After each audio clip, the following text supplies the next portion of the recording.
ఈ చిన్న టెస్ట్ చేయడం ద్వారా మీ శరీరంలో దాగున్న ఎన్నో ప్రమాదకరమైన జబ్బుల్ని కనుక్కోవచ్చు. ఆ టెస్ట్ పేరే రిపిటేటివ్ సలైవా స్వాలో టెస్ట్.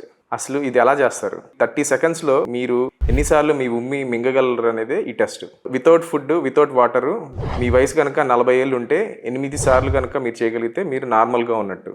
అదే 70 ఏళ్ళ వయసులో మీరు 6 సార్లు కనుక చేయగలిగితే మీరు నార్మల్గా ఉన్నట్టు.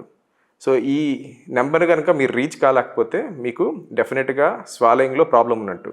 మనం స్వాలో చేయాలంటే మనకు ఆల్మోస్ట్ 30 రకాలైన కండరాలు అనేది హెల్ప్ అవుతాయి. సో మీకు ఈ నెంబర్ కనుక రీచ్ కాలేకపోతే మీకు డెఫినెట్గా థ్రోట్లో కానీ ఈసోఫాగస్లో కానీ మన క్యాన్సర్ కానీ గడ్డలు ఉండవచ్చు. లేకపోతే బ్రెయిన్కి సంబంధించిన పార్కిన్సన్స్, ఆల్జిమర్స్ డిసీజ్ అనే ప్రాబ్లం కూడా ఉండొచ్చు. అలాగే సిఓపిడి ఆర్ గ్యాస్ట్రోఎసోఫేజియల్ రిఫ్లెక్స్ అనే ప్రాబ్లమ్స్ కూడా ఉండొచ్చు. ఫైనల్గా నేనేం చెప్పాలనుకుంటున్నానంటే ఇది ఒక చిన్న simple and powerful and life saving test.